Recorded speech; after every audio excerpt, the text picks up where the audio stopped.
Hey everyone, it's Daniel Elwood and Robert Johnson, the Last Nighters, and the Last Nighters are part of the Launchpad Media, where they're always launching new ideas in your direction.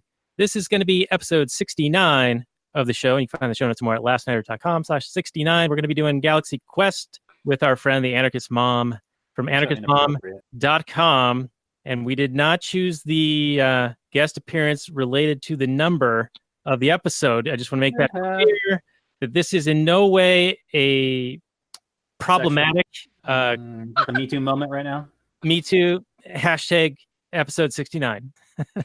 So, Anarchist Mom, before we get to that Google descriptione, tell us about your show, your website, and where can people find it? You can find my podcast all the platforms. Finally. Just a little podcast that I'm supposed to do every week, but I missed. But yeah, I just something on Facebook that pisses me off, and I rant about it for like 3 or 4 minutes. So these are little hot takes. They're short but spicy, and I've listened to a few, and you always open with like, my mood today is this song, or something, and then you talk about one of the morons who engages with people on your Facebook profile page. Yeah. Well, the last couple times it's been about dumbass, but yeah, pretty much. Well, I like it because it's spicy and it's gossipy, and people like to hear that kind of stuff. Right or wrong. I mean, it's vapid, right? That whole gossipy stuff, but it also is appealing to people for some reason, and they're short, so that's helpful.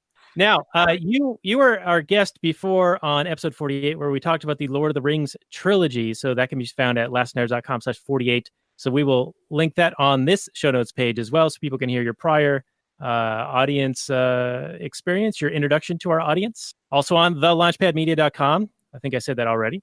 And Robert, before we get to that Google description, you have any comments related to our guest prior appearance or listening to her show at all?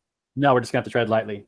This woman, she is really upset about the patriarchy and misogyny, so we're going to have to be really careful. All right, so she will destroy us. So if we were doing Jurassic Park, she'd be a Trigosaurus.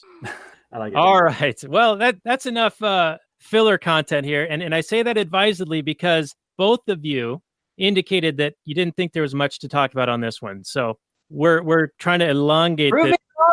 We're trying to elongate this just a little bit. So let's do that with the Google description. I'll do a very slow read. All right. Okay, perfect. Yes. All right. Galaxy Quest, 1999. Fantasy sci-fi, 1 hour, 42 minutes. 7.3 on that IMDb, 90% Rotten Tomatoes, 70% Metacritic. However, 92% of Google users like it. The description is thus: the stars of a 1970s sci-fi show, now scraping a living through reruns and sci-fi conventions, are beamed aboard an alien spacecraft. Believing the cast's heroic on-screen dramas are historical documents of real-life adventures, the band of aliens turn to the ailing celebrities for help in their quest to overcome the oppressive regime in their solar system. Release date, Christmas 1999, right before the Y2K bug. We can talk about that. That'll be a little bit more filler. Box office, $90.7 million. The director is Dean Parisot, or Parisot. I'm not sure how you say his name. This plays on the IFC channel on Tuesday and Wednesday, 5:30 p.m. and 1 a.m. respectively. Anarchist Mom, your thoughts on the description so far, and also a follow-up question: why'd you pick this one? I think description great. Reason I picked, when I talked to you guys about being the show, I went Tombstone, but then Robert was like, we done did that movie. And so then the first movie came to my mind was Galaxy Quest. But then I changed it and I wanted to do Shallow Hal. I didn't want to pay $14.99 plus theft to watch it. That's why. All right. I am so rebuked, but yeah, $14.99 plus theft is a bit rich for my blood here. Robert, your take on the description and the verbal assault that just occurred. Well, yes, you are a victim of her verbal attack. That is violence. It's absolutely true. Words hurt.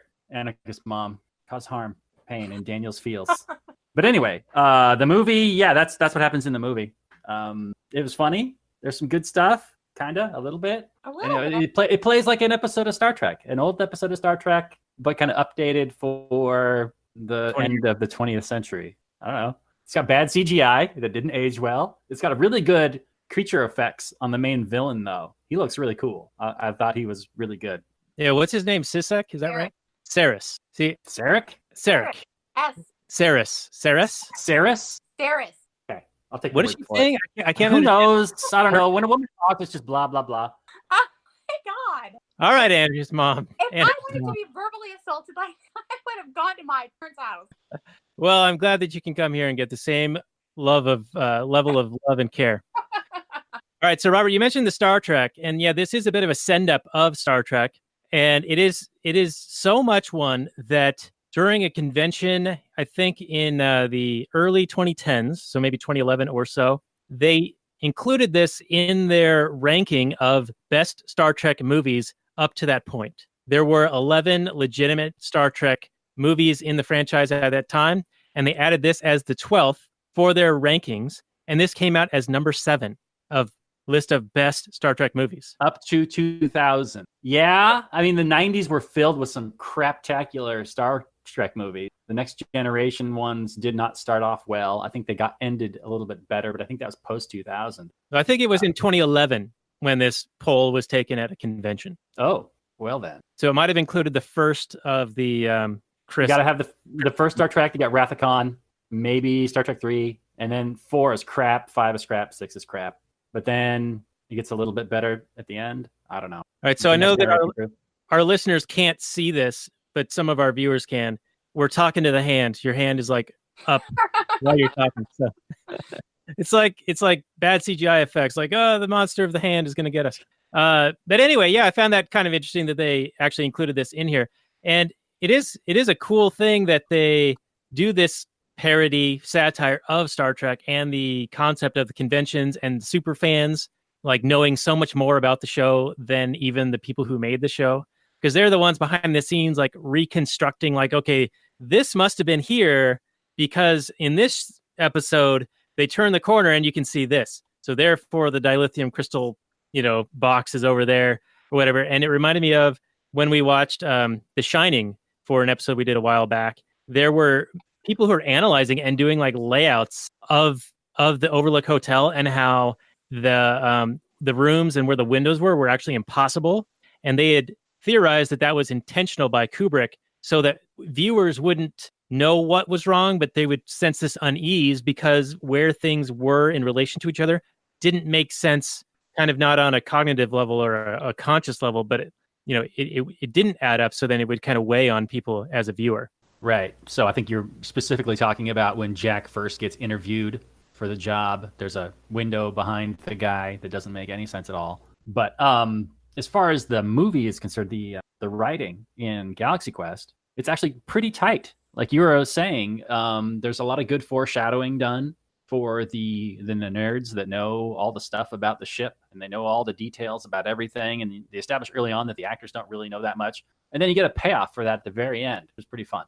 Where the actors, I mean, who do they turn to when they need to have specific knowledge about the ship? They call the nerds. Yeah, it's fun. Yeah, the nerdy fan base that they really save the day. But there's also an arc with the characters themselves because they start out, they were just actors. The show was mildly successful. They had a bit of a cult following, and so they were on that sort of convention circuit for a while and doing like electronic store openings. And there was some jealousy going on because the Tim Allen character was like the most famous of them, or he got the most attention, but he was also attention of like people were embarrassed by him. Like they were giving him attention because he thought it was serious. And so they were making fun of him. Do you follow what I'm getting at? Like, I'm not sure how to say it, but, so he was patronizing them? Well, he had notoriety as being this guy who was very full of himself, but people never took him seriously. But he thought they were serious about their adoration for him. I mean, granted, there were some groupie type women, at least displayed in the convention scenes. But for the most part, like those guys in the bathroom who were making fun of all of the hack actors, the has-beens, they were saying, "Oh yeah, the Tim Allen guy, yeah, he thinks he's so great, but he's such a buffoon. Everyone knows he's a jackass." And that's what causes him to break out of his sort of haze, his comfortable haze of, oh, I was famous and now I just get drunk a lot and go to these conventions on whatever timeline I want. I make the fans wait, whatever, it doesn't matter. But he realized that people were not really into him anymore, or that they had never been in the first place. So to some people, yeah, I thought that was kind of funny that he was so in this bubble that he didn't have a realistic perspective on what other people outside of the nerd fandom thought of him. So yeah, when he hears this mocking talk in the bathroom, he's kind of taken aback and totally changes his perspective. And all of a sudden he's out of character and he hates this whole thing and he's embarrassed to be this guy. I thought it was a little unrealistic, but you gotta have an arc. So it's all right. Yeah, and it does pay off at the end because he tells the Justin Long character, it's not even a real thing. It's just a TV show. Those are cardboard cutouts. And at the end, he's like, it's all real. Yeah, it's all real, man. He's like, I knew it. I knew it was real. So it was a nice little payoff. And by the way, this was Justin Long's movie premiere, like his first movie, as was Rainn Wilson's first appearance. And he had all of like one or two lines. But Robert, you actually have met Rainn Wilson. I don't know how much so, but was it during the Office kind of thing where he was known for that, or was he doing other things when you knew him? No, he was a struggling actor in New York City when I knew him. He was doing a show called The New Bozina, which was a 3-man like comedy improv performance type thing off Broadway. And fun fact, we wouldn't know Rainn Wilson as the world famous actor that he is if it weren't for our wonderful favorite thing called rent control. Oh, so he was in a very rent controlled apartment, and he wouldn't leave, but his landlord was desperate to get him out and to get a new tenant in, because when you get a new tenant in, you can set your price, like at a market rate. But anybody who's grandfathered in, you have to like keep it at this low rate. So he actually offered Rainn $30,000 to get out, and Rainn was like, "Okay, I'll take the $30,000 and I'll move to LA." And he moved to LA right around 2000-ish. And his first gig, I think he had like a little bit of commercial work, but then his first main real gig was like, I think Days of Our Lives. He was a recurring character, and he survived, I think, for maybe a few episodes before getting a few bit parts in like this movie. And then before he really landed his big Office role, he took off from there. But yeah, he was, his dad was married to my mom. So we were stepbrothers. That's another movie we should do, Stepbrothers. I think, I know that you're kind of down on this comedy bent that I've got, but there is so much to talk about. There is not so much to talk about. Everything's done for comedic effects. So anytime anything happens, you can't really take it seriously. And because I want to analyze it from an anarcho-capitalist economic perspective or a real world type of a perspective, would this really happen? Blah, blah, blah. What are the motivations that go into this? And the comedy is just like, well, he did it because it's funny. Right. And we've already brought up real world situations and rent control. Anarchist Mom, tell us. Tangentially. I know you've heard this show before. That's how we do. This is how we do. Anarchist Mom, let's talk about rent control a little bit. What incentives would be at play when you have a situation as described by Robert, where you have a tenant who's underpaying versus market rates, and you've got an owner of the property who would like to actually make a profit, actually make money and not lose money on the building they're renting out? What incentive is in play there when there's rent control? I don't know. Well played, Anarchist Mom. That's a good answer. I'm not ready for that. All right. Well, you didn't go with the hard balls. You got to throw softballs at her before she gets comfortable, Daniel. All right. Fair enough. Well, my thoughts on this is that the incentive is to do whatever they can to get that tenant out. And usually it's not offer them $30,000. Usually it's don't fix the heat, don't fix the plumbing, things like fall apart, things don't get fixed, and they're not nice to them, things like that. And then you get vilified as a slumlord. Right, you get vilified as a slumlord, as in the Daredevil series on Netflix, right? Yes. And Murdoch is all about getting those terrible slumlords who are victimizing the old ladies who are paying the rent-controlled apartment prices, where it's like $100 for an apartment that would go for $2,000. It's like ridiculous. Like what do you expect to happen there when the incentive structure is such that you can't make money on something you own? You're forced into having these tenants there. It's your property. You can't do anything about it illegally. So you go to less legal means. Makes perfect sense to me. Yeah, you offer your tenant, hey, you just want to take some cash because I may lose in the short term, but I'm going to make it out in the long term. And this is how I actually get around this dumbass law. Now, there are other ways that are around this dumbass law. I visited New York a couple of times, like 10 years ago, and had some friends there. And they were telling me that because of rent control, they would skirt that by having what's called a key fee. So, Yeah, you can have the apartment for $300 a month, but the key is going to cost you 10 grand. What? A month or upfront? Up front. The key will be 10 grand, and then your apartment is $300 a month for the year, for the lease. Damn. And so it's a way of getting around the regulation, but you're still paying the market rate for the apartment, because if you had the 10 grand plus the 300 a month for the year, break it across 12, you would end up with the same amount. It still screws things up, though. I mean, if you want to move, then you got to have a huge chunk of cash. Right. And Rothbard talks about this in some of his lectures, where it used to be a normal thing for people to move in New York like every year or two. It was just like a normal thing. You'd move to another borough, another neighborhood, whatever.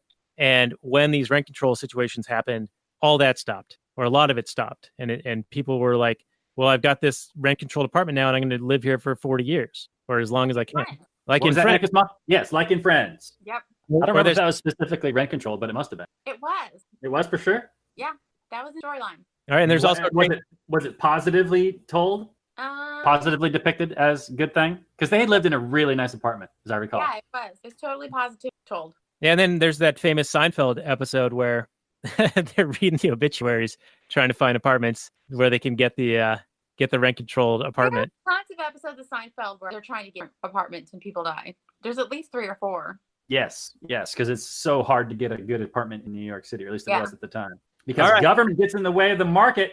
By Grabthar's hammer, by the Sons of Warvan, we shall avenge those victims of rent control.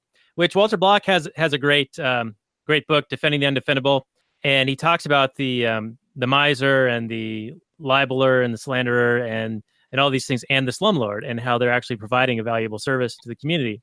And one of his books is he has pictures of Dresden after World War II bombings and the Bronx after rent control.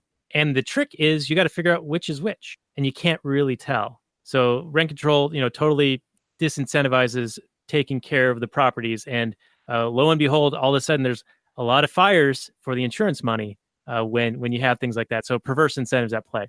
But let's get back to Galaxy Quest, shall we? Yeah, because there's so much to talk about. Robert, never give up and never surrender. All right. I'm not going to surrender, but I might give up on this movie. I wrote down 2 notes I'm in giving case we up run on out of ideas. episode- All right. But Give Daniel, me, you got action. What? give me your first note, and then Okay. we'll go to Anarchist. Direct it towards Anarchist Mom. Okay, Anarchist Mom. Okay, I'm ready. I'm a little drunk. Aren't we all? So the Sigourney Weaver character, Yes. who has your favorite line, Yes. she is unhappy with her depiction of her character on the show. She's Yes. just a person that repeats the computer, and then she's just like the sexy, like eye candy lady. And even during the convention, she's brought out onto the stage with like the sexy, like striptease type music. Oh yeah. And I was curious how you thought, because she kind of struck me as like this kind of like upset feminist lady. However, I mean, if the entirety of your character is just how you look, and then otherwise you're kind of this dumb character, I can see why that would be annoying. However, I mean, this is a completely voluntary job, and she is obviously benefiting from it. Otherwise, she'd be doing something else. What did you think about the character? Obviously, she's your favorite. You identify with her on some level. What do you think about her gripes? Talk about your favorite character. Come on. I don't know if she's my favorite. It's like that one quote that you did. But I mean, obviously. All right. Hold on. Don't hold us in suspense. What is the quote? The quote is, she's like, I have one job on this lousy ship. It's stupid, but I'm doing it. So she has to rebuke her. But I don't know. I mean, Well, she is the middleman between the captain and the computer. She serves absolutely zero function. The captain says something, computer, do whatever, and then she goes, computer, do whatever he said. And then when the computer says something, she just repeats it as if she's translating the computer, but she's not. I actually had this experience today with Google, whatever on your phone. You can talk to your phone. And last night I said, okay, and then something else. And the phone responded and it said, would you like me to tell you a joke? And so I said, okay. And it said, something like, how do you know elephants are always ready to travel? And they always have a trunk with them, but that kind of a thing. And so I thought, oh, that might be fun to show the kids tomorrow. So today, right? And so I went inside the house from my office and I left my phone out here. And so I wanted to do the joke thing with my kids, and my wife's phone was on the counter and the kids were at the table. And I'm like, oh, okay, I will talk to my wife's phone and get it to tell a joke. It didn't recognize my voice because it had been programmed with her voice when she set it up. So my theory is that the NEAS protector computer system is attuned to Boobs McGee's voice and not Tim Allen's voice. Marco. Yes. See, she can complain all she wants, but paid all that money to show off. Like, he complained about like her TV guide appearance, like 3 paragraphs about how her boob, but I mean, obviously that bad to do it. So I don't think she has much to complain about. She made money off her boob. Now, what about the Snape sheriff? I wish I could. What about the Snape character, the sheriff of Nottingham? He was a Shakespearean stage actor, well-trained. He felt that this was beneath him, and he took the job at the time, and he was typecast. This was very much like Leonard Nimoy after his turn as Spock, that he was also sort of typecast as a certain type of actor. And he, in interviews in the 70s and 80s, lamented the fact that he was always thought of as Spock. And so he wasn't able to play other roles other than I saw some clips of him doing like singing about hobbits, wearing bell bottoms, and playing a ukulele, I think. Sounds like some strong roles, yeah. I had a dream about Kirk and Spock when we were driving around the neighborhood listening to music in a convertible. All right, you are drunk. No, but That's a strong story, Anarchist Mom. Appreciate that share. So is this the level of content that you usually offer your listeners? It's what they come for. You can't get it anywhere else. All right, well, they should support you on Patreon. And so then go to patreon.com. That's great. And we're one of your supporters, right? Yes, you are. Yeah, and you're one of ours. So it's this reciprocal relationship here. Or just cancels out. Yep. Totally That's what it does. Well, not only does it cancels out, but we have to pay taxes on it. So really, we should stop doing it because we're just enabling them. But what are your thoughts on the Alan Rickman character? Because he's got a similar situation, not with his boobs, but he's got like he's over talented for the position, and then he gets kind of pigeonholed into it, and he's very saddened by this. Like it bothers him very much. And like when the Tim Allen character shows up later, he's like, "Oh, did I miss Rickman's mental breakdown or panic attack?" Yeah. Yeah. I don't know. I just feel like did it. I don't know. Robert, you talk about it. Sounds like she knows, but she doesn't want to tell us. What does Omega-13 do? So Rickman, I mean, getting typecast for your most famous role as an actor happens a lot. I think like all the Harry Potter kids. Yeah, all the Harry Potter kids, the Hobbit actors. Anytime you're in some kind of big monumentous thing that just goes crazy, you're going to get known for that role. I mean, how long was Keanu Reeves Neo? It just happens as an actor. If you have the benefit of being on a show. I was just watching Game of Thrones. Game of Thrones is out right now. It's super hot, and they did a bunch of cast interviews all about talking about their time on Game of Thrones. And I forget which one of them said.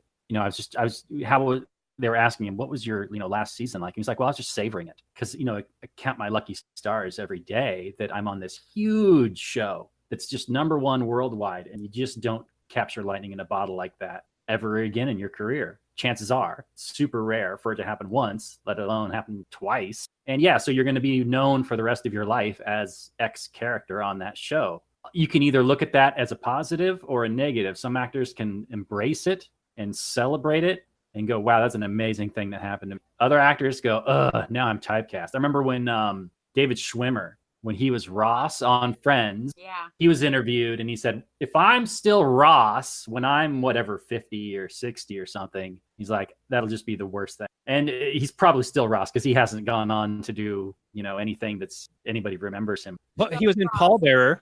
Still Ross. That's you think of. Hey, you remember David Schwimmer? Oh yeah, the guy in Pallbearer. No, he's Ross. No. Be Ross.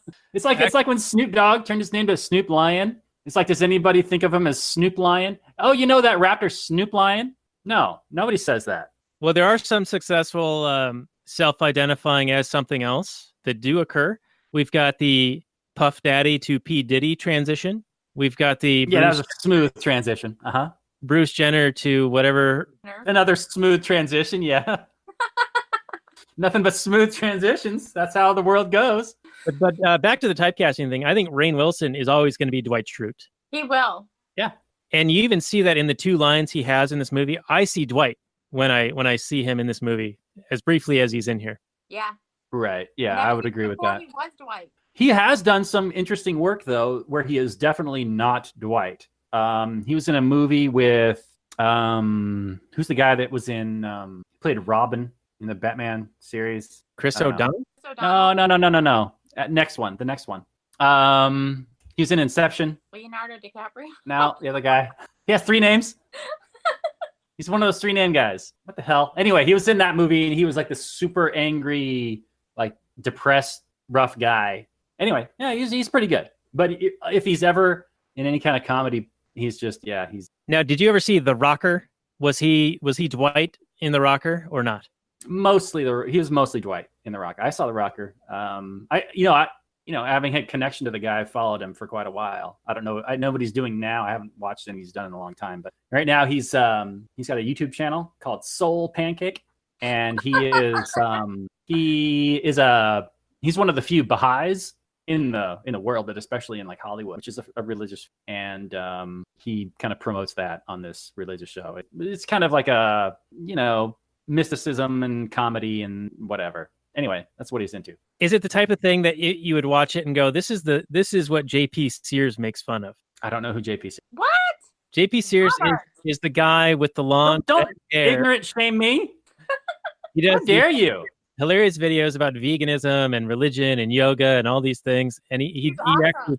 does comedy tours as well as a result of this. And I think he got famous for being a YouTuber or a Facebook Live person who was doing like these tongue-in-cheek, like over the top, Okay, I have seen a few of his videos. Now that you mention it, I have seen. He could probably make fun of Baha'ism. I don't know. It's Baha'ism was like, or Baha'i. It started like the 1800s by some guys in the Middle East. Abdul Baha, Baha'u'llah, Shoghi Effendi. Some names. They got cool names. Well, I mean, I thought we offended a bunch on the Passion. The Bob. There's a guy named The Bob. The Bob. The Baab, I think. It's pretty badass. Anyways, everybody's got to have your own pantheon of like figures, not action figures. I mean, you could have action figures. The whole franchise. You could have the movies, the TV shows, the books. Like Christianity has, or like the Osho had.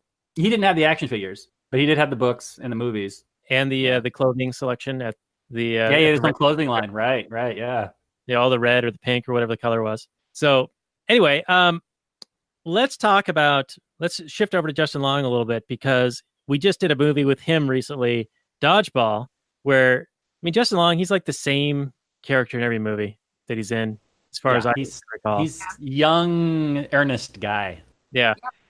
Now there was a time when he was doing Mac commercials with the nerdy guy who was playing the PC, and Justin Long was the hip, cool guy.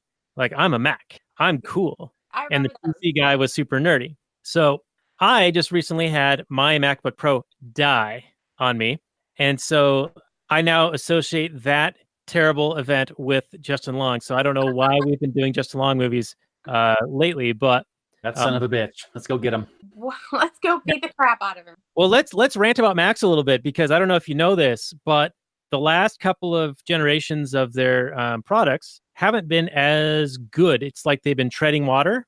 They're trying to like innovate a little bit, but not nearly as much as when Jobs was around. They added this touch bar thing, which no one likes. They changed the best keyboard on a laptop into this terrible butterfly mechanism that has very low key travel and gets gummed up quickly.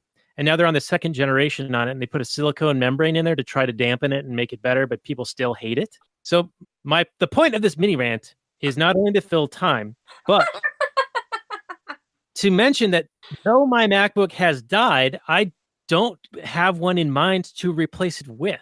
Like, it's that bad of a situation in regards to their offering, in my humble opinion. So your old MacBook is dying, but Apple is in such a shitty state as a company without Jobs. You don't trust their product. Yeah, I'm not interested in buying a product where I'm going to hate the keyboard, and it's going to cost me 2 to 3 times as much for the same under the hood horsepower to have it in a nicer form factor and Mac OS. Used to be called OS 10, now it's Mac OS. Then why don't you just buy a PC? Say that again? Why don't you just buy a PC? I've got one. What's the problem? It's not my Mac. If I could have my old Mac back, I would. He's emotionally connected to it. It's a security blanket. He sleeps with it. He's kissed it. Well, I also had a bunch of programs and files on there, and those are all now stranded. on this dead device, and that does not translate over to the Windows machine. I don't like Mac. You can't just like copy and like you Yeah, you can't just left click and copy. And, I do it all day long. I used to anyway. It's different, and I don't like it. Yeah, I don't like things that are different. I like things to be exactly the same. That was one of their campaigns. Think different. Was that the one where they had the woman throw the hammer throw into the Big Brother type screen? There's a very famous commercial. Oh, Was that like 1984? Right. That's the original Macintosh commercial. Super Bowl commercial, I think. Yep. Kind of broke them onto the scene. Hey, Daniel, do you want to talk about Galaxy Quest? Let's talk about, well, before we do that, since we're talking about religion. Let's not get back to the movie. Who gives a shit? Let's talk about whatever you want to talk about. What's grinding your gears today, buddy? Well, our audience has been with us a long time, so this might be a bit of a letdown episode, but I do want to harken back to our Passion of the Christ episode, which I don't know if, well, I do know that you felt similarly to me that in the lead up to that recording, that there was some reticence. Like we were nervous about how we were going to be able to discuss that movie without being over the top offensive.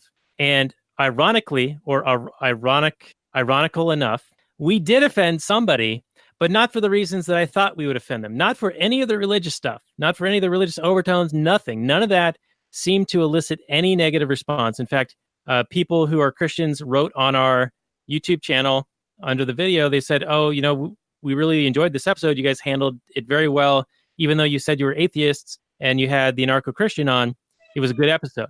Well, one guy apparently took issue with us, and I quote, "You have a disgusting attitude toward poverty and the disabled. Grow out of your selfish attitude, adopt an elderly person, and wash and change them every day." That's what helping a human being is. Pouting about paying taxes and saying it's the same as pointing a gun at someone is a tantrum. Pathetic. End quote. Now, pathetic. I don't know where they got that rant out of what we talked about. I mean, it has nothing to do with any of the religious aspects or anything. The only thing I can think of is perhaps when you talked about Jesus not being a socialist and talking about, you know, love your neighbor doesn't mean point a gun at your neighbor to make them pay for their neighbor. That might be what elicited such a response. But I responded to them like, okay, so if he's saying that paying taxes and saying it's the same as pointing a gun at someone is a tantrum and it's pathetic, I said, well, what happens if I don't pay the money that the politicians demand of me? And obviously he didn't respond to that because, well, I mean, how can you? Because it literally is a gun to your head. But anyway, I thought it was an interesting comment to get any feedback on something. And that episode was one that I expected it because of the tone and the subject matter. But it's like out of left field. It's like, it's not even what I would have expected someone to be offended about. You know what I mean? Yeah. It's almost as if Christians have, are the actual adults in the room and they're accustomed to being shit on. I mean, I don't know if you read the Babylon Bee, which is way funnier than the Onion is these days. But if you read their headlines, they're very aware that Christians, and especially like white male Christians, are some of the least, most problematic and least respected. And, they're not part of this. Like, they don't get any victim points. They're, seen as like evil oppressor colonizer people. So they're very much aware of criticisms of their religion. So when we come along with our weak ass criticisms, they're like, yeah, I've heard that one before. Yeah, it totally rolls off their back, no problem. But if you upset one of these social justice types by saying that taxation is theft or something like that, man, their pain is getting a bunch real quick. And then they get all emotional. They keyboard warrior it up. Yeah. Now, do you think that this is a sign of the collapse of Western society and morals? And so like the Thermians, where their society crumbled and fell into disarray, they were saved by the historical documents that were transmitted into space with the depictions of heroism and overcoming all odds, never give up, never surrender. They took that as their way of life. They took that as their philosophy and turned their society around as a result. And this was something that was made not for that purpose. This is something that was just a downstream, unintended consequence, unintended effect. So it goes to show that no matter what you do when you get your message out there, you never know what's going to happen, who it's going to reach. And I liken this to the Ron Paul moment where he reached a whole bunch of people with a message that sparked in their minds, like as a true thing. And so it inspired a lot of people to look into libertarianism and learn about it. I believe that you and I, Robert, are libertarians as a result of Ron Paul. And also Murray Rothbard's writings, he was writing when libertarians could fill his living room. And he was still putting out tons of articles and books and giving lectures and doing a bunch of content. And he had no hopes of, within his lifetime, of that really having much of an effect. But he still took the time and the effort to put it out there.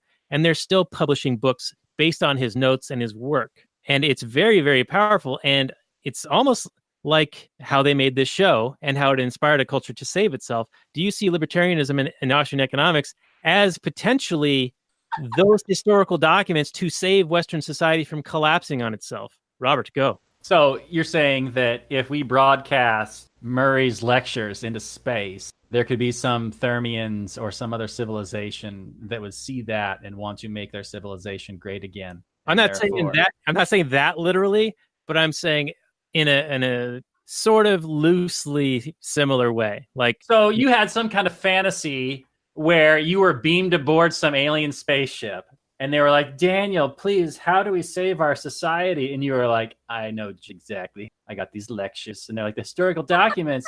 And they're like, Daniel, please save us. And you were like, Austrian economics, man, go. And no, I mean, but really, like, philosophically speaking, if you could get people to not hurt each other and not take each other's stuff. Well, that's always going to happen. But not in an institutionalized way. But not legally. Right. Legal plunder and the belief in authority is the culprit. And then if people had an understanding of Austrian economics, so like what incentives and actual downstream effects of things are, and why almost every intervention, well, literally every intervention is using force and preventing people from making voluntary choices that they would have otherwise made to their mutual benefit, then everyone is worse off as a result. So I guess what I'm saying is that the message that we espouse would save a society if people were to more fully adopt it. But it seems as if the trend is going the other way in present day.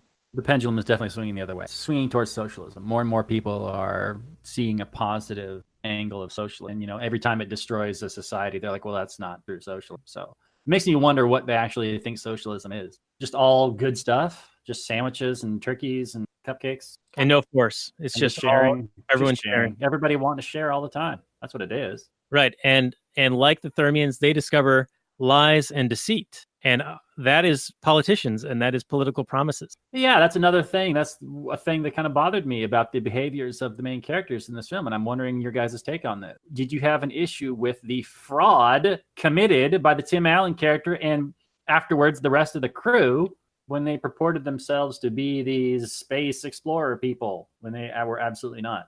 Daniel, anarchist mom.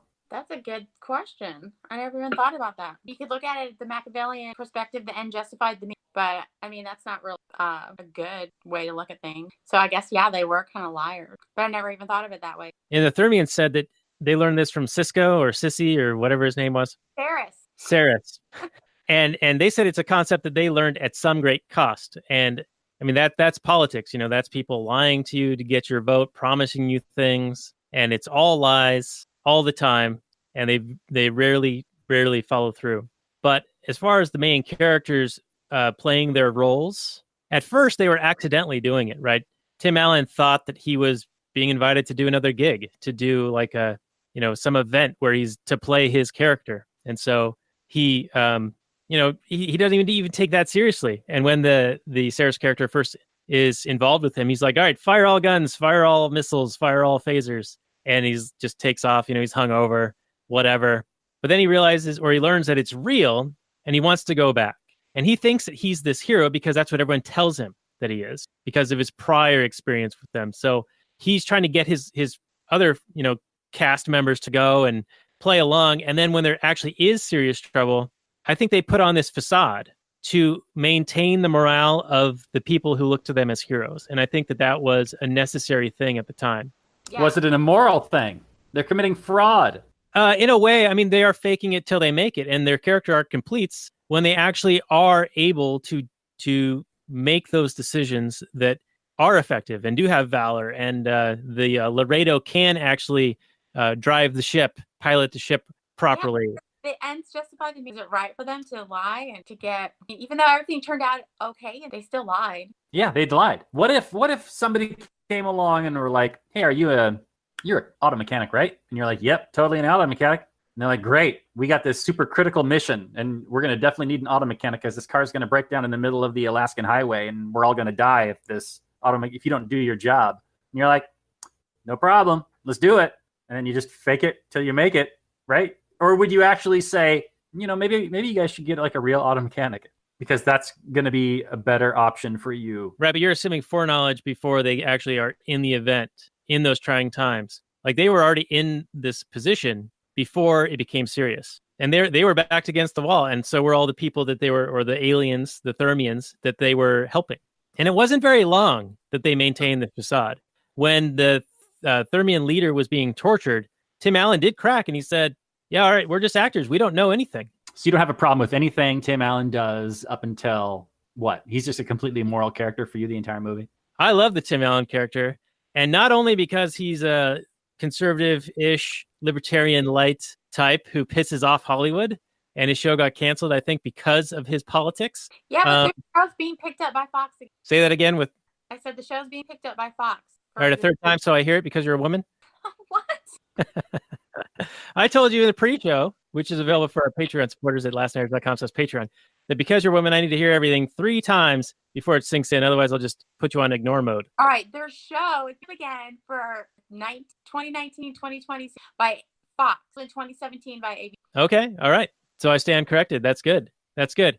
And I think, Tim Allen, he's a pretty funny guy. And he also doesn't, he calls out this SJW stuff, He said in a 2018, and he said that he was kind of an anarchist, but then he went on to say that he doesn't, he wants a government that's responsible and that actually does what they're going to do. But then he also went on to say that his political party is the one that doesn't pay taxes.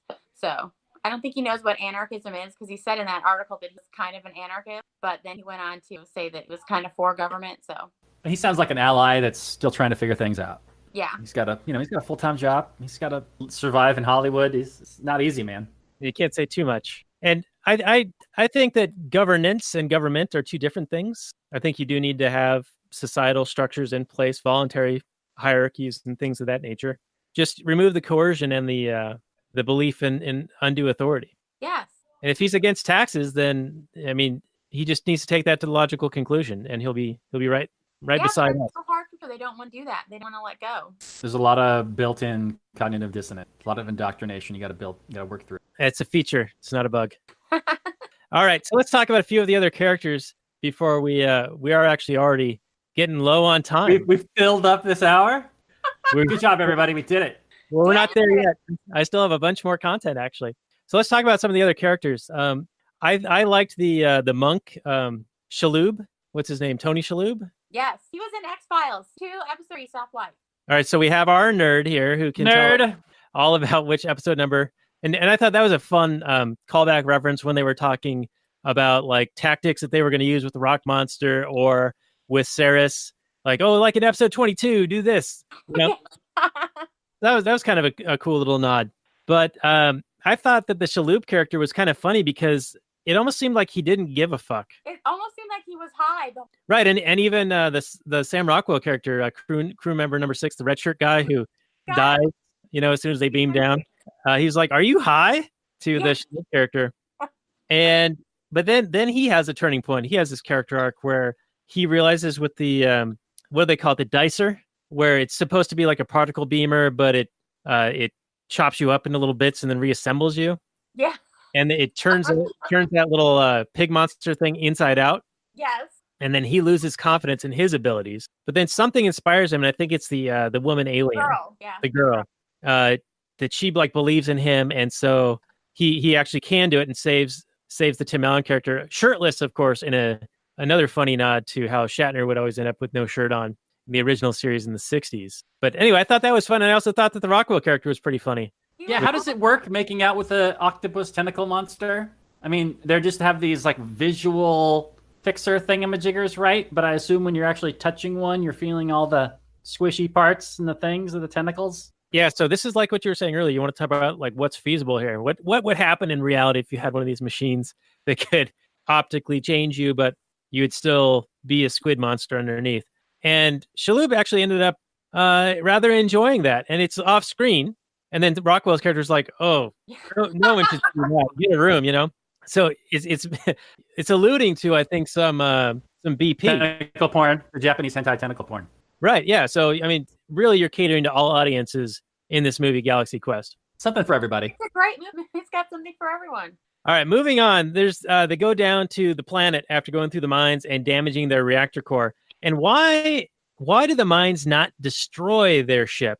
Like their ship seems virtually indestructible. It gets shot with missiles by Ceres's ship. It goes through the minefield, and yeah, it gets damaged. And when they do the computer report with Boobs McGee repeating everything, 97% hull damage, and their dilithium crystal thing, which I know that's not what they call it in this. They call it beryllium, maybe. Beryllium. Yeah, the beryllium sphere. But it's clearly a knockoff of the dilithium crystals from Star Trek. But why? How is their ship so like super indestructible until it's not? You know, like until you need to feel danger for the crew. And then they go down to this planet that's nearby to get these crystals from these demon babies who were probably reprising their role in The Passion of the Christ last week with the certain character carrying one of these little demon babies. It's the power of lazy writing. It's where you'll see it in like X-Men movies and all kinds of different movies where the heroes, in this case, the ship, has varying power levels dependent on the scene because there always has to be tension, but you can't kill the main characters. So in the X-Men movies, you'll have a character that'll show that it has a power in one scene and then forget that they have that power in the next scene. Because in that scene, you know, if they had that power, it would just solve the situation instantly. It's lazy writing. All right, and you can write yourself into corners, and you're like, well, how do we get out of this one? Just keep things moving along, and hopefully people don't worry about it. And this is what we talked about at the end of Dodgeball, right? And they actually made a joke about this whole type of situation. Deus Ex Machina, thing. Yeah, right. Right, which I think that's pretty hilarious, especially when they so openly call that out. Now, back to the creepy miners. I thought there's some pretty funny jokes in here because they're working these mines, and the monk character's like, they're probably 3 years old.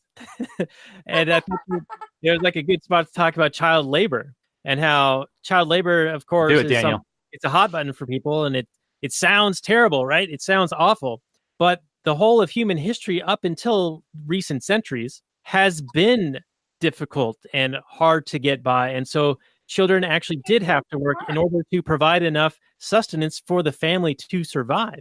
Yeah. Yeah. And you even see this in minimum wage laws. Rothbard has a lecture talking about this, where there were immigrant families who were working together on the beaches clamming, digging clams, and they would get paid by the bucket or by the weight or whatever. And so the family would be out there together digging the clams, and collectively they could all gather enough clams to make a decent living, to provide for themselves. Well, minimum wage comes along, and now they need to be paid by the hour. Well, now they've priced out, and they've also outlawed child labor. So they've priced out the less productive of the workers, right?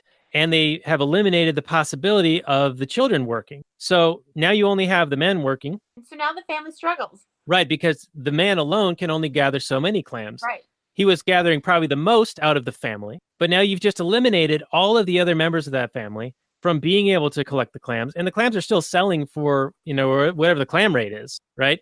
So when the family unit was more productive, they were better off. They had a better standard of living. But when you had these regulations come in and prevent the family from all contributing, then they were worse off as a result. And by the way, what are the alternatives to child labor when there's not enough capital and investment for them to do something else, right?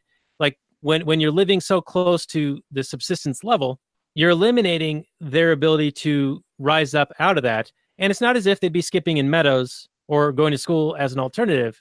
In like modern day Bangladesh, I think it's Ben Powell, I think is the guy who does the research. He actually studied this stuff. And this is when these kids end up in like child prostitution and other, obviously worse off situations than doing productive work in, say, a factory or a business. Yeah, it only hurts them. Just do whatever the fuck they want. Yeah, leftists like to think that It was, thanks to politicians and labor union that saved children from having to work. It's as if parents didn't care about their kids up until whenever that was. Did we lose Daniel? I think we lost Daniel. Hopefully we're still recording. I'm here. Can you Still here. Can you hear me?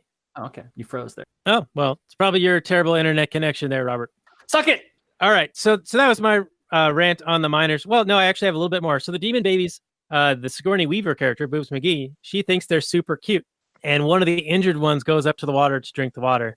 And they're like, oh, they're going to help him. They But all no, kill wrong. him. They bare their teeth and they're these little demons and they eat him. They eat the weak. They cull the weak to maintain the collective's strength. They kill the weakest link. And that is, to me, akin to socialism, only they don't attack the weak. They attack the strong, the ones who are successful, the productive, and they parasite on them. They leech on them and they tax them.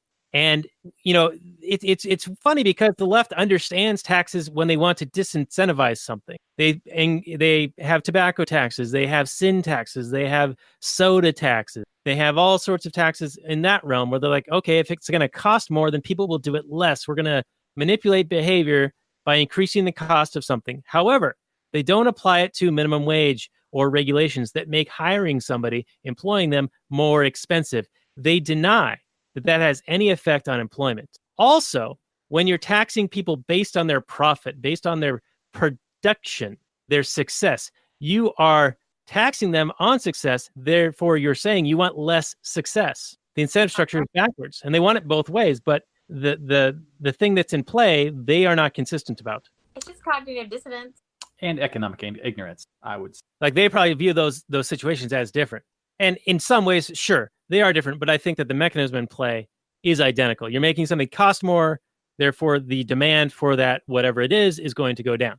Yeah, it's a basic economic law of supply and demand, but they like to pretend that it doesn't happen. And if you bring that up to a state, they'll cite X and X study saying, well, this study didn't find any overall decline in whatever, employment in this sector at this time. But they don't talk about how, well, what was the median or the base level of the pay for the lowest economic workers. So if the minimum wage is $15 an hour, but you're already getting paid, $14.50 anyway or whatever, well, it's not going to have a huge effect. But if it goes up to like $50 an hour, yeah, you're going to. Does that make sense? Yeah, and that's just one problem with it. I mean, there's also the you can't isolate these things in a study. It's not a scientific experiment. You're not controlling all the variables, and people aren't stones and atoms. They respond to incentives, and there's other outside environmental effects that are at play. And so those will minimize or distort whatever they're finding. Also, how much science is done, and it's actually counter to the philosophy that they espouse to, is oftentimes they try to divine theory out of the data versus applying theory to illustrate with the data. You follow what I'm saying? Like they sort of have the cart before the horse. Yes, indeed, sir. We should probably finish up this episode.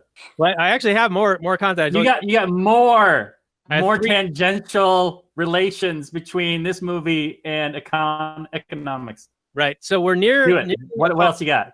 We're nearly upon May 1st, which is May Day.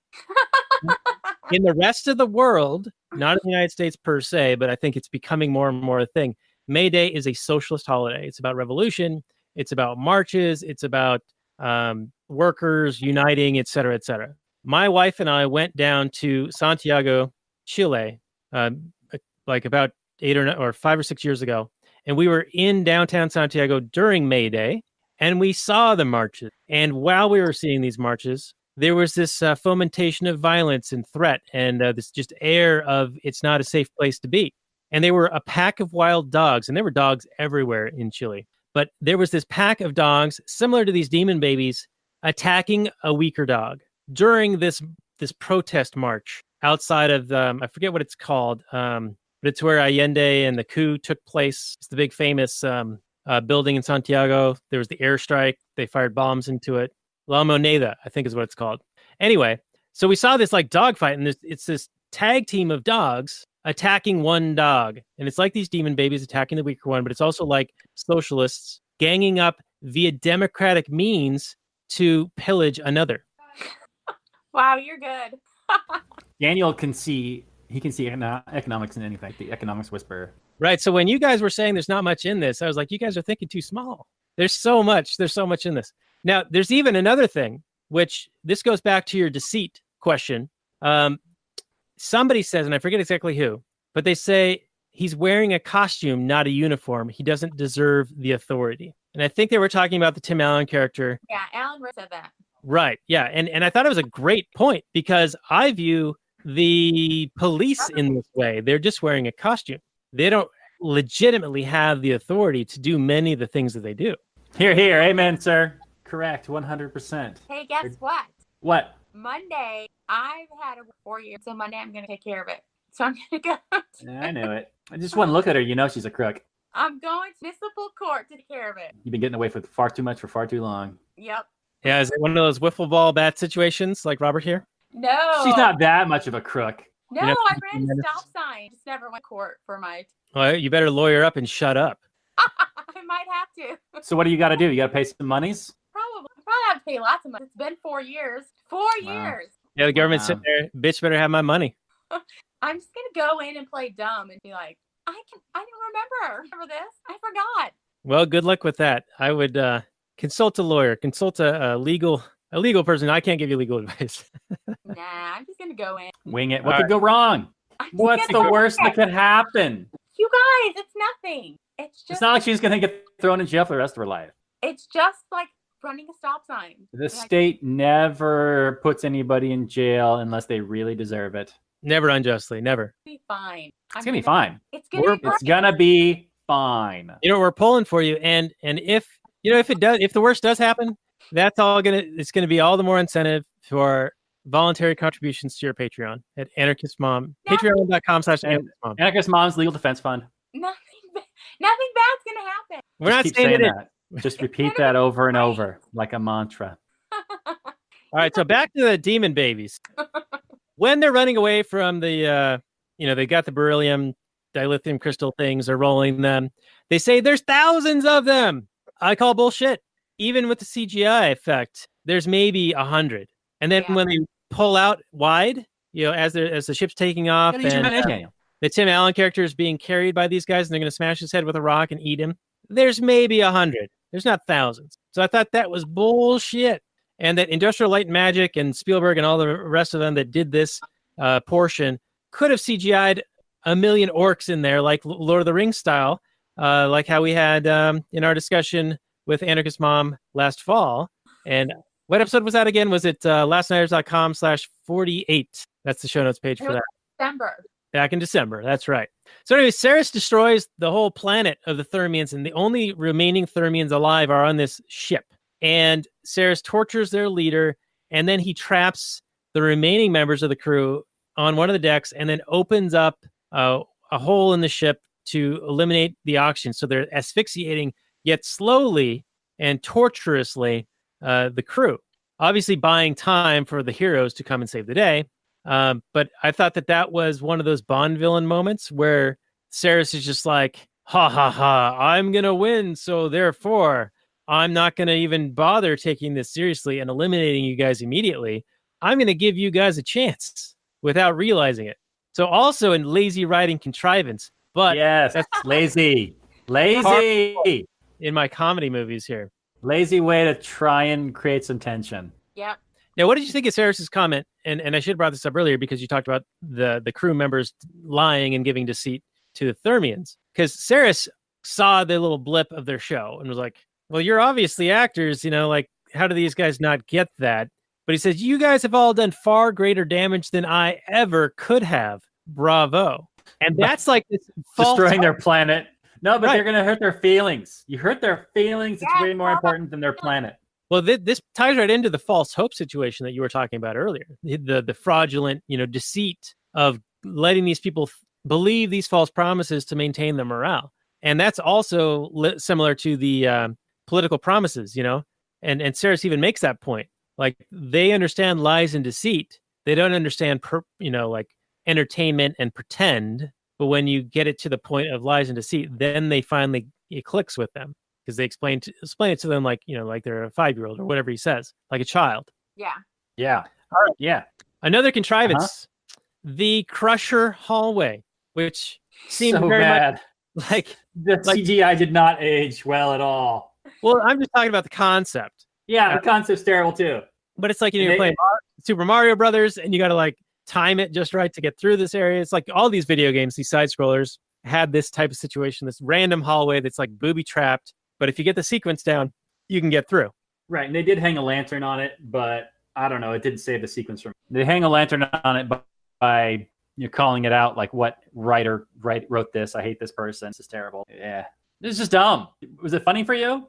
Only because they played it up ham style. Oh, they hammed it. They hammed it up good. Thanksgiving dinner. Yeah, but this was this similar thing to all the callbacks and allusions to things like the tropes that you would find in Star Trek and in episodes and then manifesting themselves, because this is the Thermians replicating this entire technology, this entire ship based on what was seen in the show. Now, well, I'm impressed the Thermians could even do that, because when you're writing a TV show, you're not thinking about the logistics and the reality of this ship. You're just writing, well, okay, what do we need for the scene? Okay, we're going to need this. Put this in there. The Thermians actually made it all work and put it all together. Way more impressive. Right, but based on the movements of the actors in the show. So to me, that sounds like an impossibility, because if the actors are just doing random things. Right, how could you make a real thing work really? Right. I mean, these guys must have like some pretty amazing. They're just super smart. But yet they're like children. And yes. They believe in fairy tales. Or politicians, political promises. Both. Now, what was Saris's motivation other than just to be a bad guy? Does anyone? He's evil, Daniel. He was evil. He looked evil, so he's evil. I mean, he probably got bullied when he was a kid, Fun of. Yeah, I mean, he had those weird things on his back. They're probably always bumping into things and knocking stuff over. I don't know. And he also had very severe punishment for his underlings when they failed him in their task. He would behead them. Yeah, that's not very nice. He was a jerk. Now, I think I saw a report that who's the leader of North Korea now? It's Kim Jong-un. Is that right? Un. Apparently, some summit with Trump or a U.S. ambassador recently did not go well. Several months ago, there was like a successful one, and then they were going to do another one, and I don't know what happened with it. But apparently, some of the people responsible in the eyes of Un for failing at this were put to death by firing squad in this alleged report. I don't know the veracity of this. It could be pound fake news. I saw it on Yahoo, but who knows? But that's very Saris-like. That is. No, I've heard similar reports about North Korea in the past. I don't know, obviously, about this one being true or not. And I don't know if the reports I've heard in the past are true or not. But from what I hear, that's very much the norm. Yeah, Michael Mouse's book, it was like that. Have you read his book? Dear Leader? Yeah. We'll put a link to that on the show notes page. That's Dear Reader. It is. All right, Dear Reader, yes. It's Dear Reader, but it's because it can't say L's. Yes, it's that's the way Malice works. He makes funny. Yeah, but yeah, I've read that book. All right, well, we'll put that on the show notes page, lastnighters.com/69, everyone. All right, so a few more notes on here. I thought that the callback/payoff to beaming up the rock dude to kick ass was kind of fun. Yes. Oh, I've opinion. That broke up, Robert. Say that again. I said you're allowed that opinion, sir. All right, thank you very much. You're welcome. What you fail to realize is that this movie is actually a good movie, and that the story of them faking it till they make it is actually good. And we had plenty to talk about on this episode of The Last Nighters. So let's get into final summary and review time, and we'll start with Anarchist Mom, because we are almost out of time on this one. We're way out of time. Over. Okay, it's a fun movie. I like it. I'm not going to give it a 10. Like I say 7.5. All right, Robert, you're up. So this has a lot of famous actors having some fun with a spoof setup of a cherished franchise. For me, I prefer Spaceballs, but this probably has better acting, or at least better actors in it.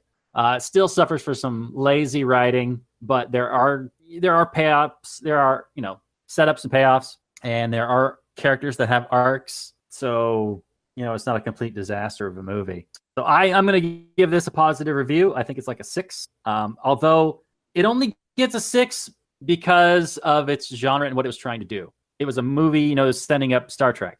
If this was just a generic comedy, I'd get a way worse review because I didn't laugh at all. What? The whole movie. Not once. I might have smiled a few times, but it was dumb and lame. The humor. Oh, Maybe it was funny back in the day. Maybe I'm just a bitter old man. You are a bitter old man. Yeah, that's what I am. All right. If it's a comedy and didn't make me laugh, it's not a good comedy. Suck it. It's a 6. All right. Robert gives it a 6. So Robert's back to his movie hating trope. His role on the show is to hate the movies that we watch, and that's fine. That's fine. I thought this movie was actually pretty good. I'd never seen it before. I got this movie back when I bought my very first DVD player at Best Buy back in college. They were incentivizing people to buy DVD players at the time because they were still a relatively new technology, but it was starting to get saturated. Prices were going down, and so they started offering, like, get 5 DVDs when you buy this DVD player. So I did buy a DVD player, and Galaxy Quest was one of the movies, as was Stargate and I think a few others. Now, I never watched this DVD. I don't even have this DVD anymore.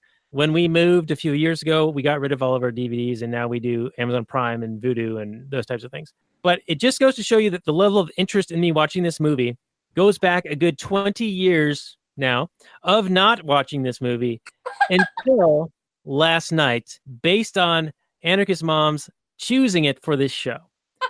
And I gotta say that I was actually impressed by the movie. And I felt challenged by both of you when you both said to me that you didn't know what there was to talk about.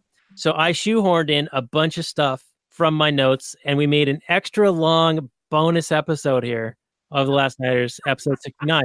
So I enjoyed this movie. I thought the Tim Allen character was great. The send-up of Star Trek is pretty funny. You mentioned Spaceballs, Robert, and that seems to be the equivalent of the Star Wars. And so I think that is also a movie I'd like to do at some point in the future. It's a Mel Brooks one. It's really funny. But just in general, I thought this was a lot of fun. Even the people who played the actors in the original Star Trek and the Next Generation, I read some of their comments about this, and they also enjoyed this movie. Jean-Luc Picard really enjoyed it, as did Shatner. And actually, Tim Allen became friends with Shatner as a result of this movie. So I think that it fills a little niche. It became part of the canon of Star Trek, as demonstrated earlier when we talked about it being rated the number 7 Star Trek movie, even though it's not technically a Star Trek movie. And so because it's episode 69 of the show, I'm going to go with a 6.9 when really maybe it deserves a 6.5, but I'm going to give it a couple of bonus points on this this episode here of The Last Nighters. So that's my summary and review. And Robert, next week, it's going to be Cinco de Drinko weekend. So I think we got to get our cultural appropriation sombreros on and talk about another comedy, Three Amigos. And it's basically the comedy version of Seven Samurai, Magnificent Seven, which we've done in the past. We've done those movies as well. So I'll put show notes, links to those, but so you can be prepped for this, everyone. But Three Amigos, an interesting side note, is not available digitally other than for renting. So I had to buy a physical DVD. It'll be here tomorrow thanks to Amazon. I ordered it today. It'll be here tomorrow. So thank you, Amazon. I'll put a link to that on our show notes page as well. So if you want to get a copy of the DVD, you can get a copy of the DVD, and we will earn a very, very teeny tiny, itsy bitsy, teeny weeny little commissiony. All right. So Robert, any final comments before we give the floor to Anarchist Mom to plug her wares and say goodnight? No, excellent job carrying this episode with your super tangentially related economic links to the film. Well done, Daniel. Just bravo. Good job, Dan. So proud of you. All right. Thank you guys. Thank you guys for being proud of me.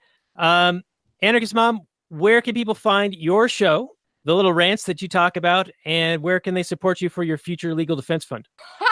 You can support me on Patreon, and you can find me on any podcast platform, Anarchist Mom. Not the Anarchist Mom. And you also have anarchistmom.com, correct? Yes, I do.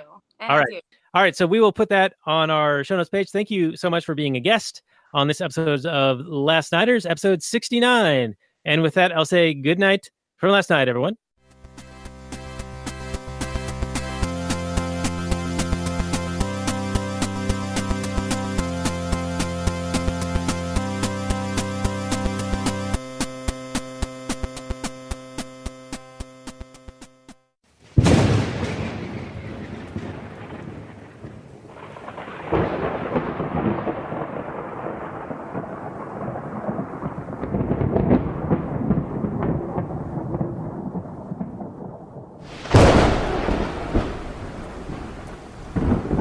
In the early days of the internet, radical libertarians were scattered, lonely, and faceless.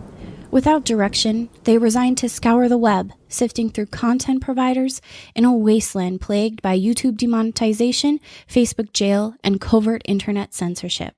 But then, in 2017, the Libertarian Union was formed.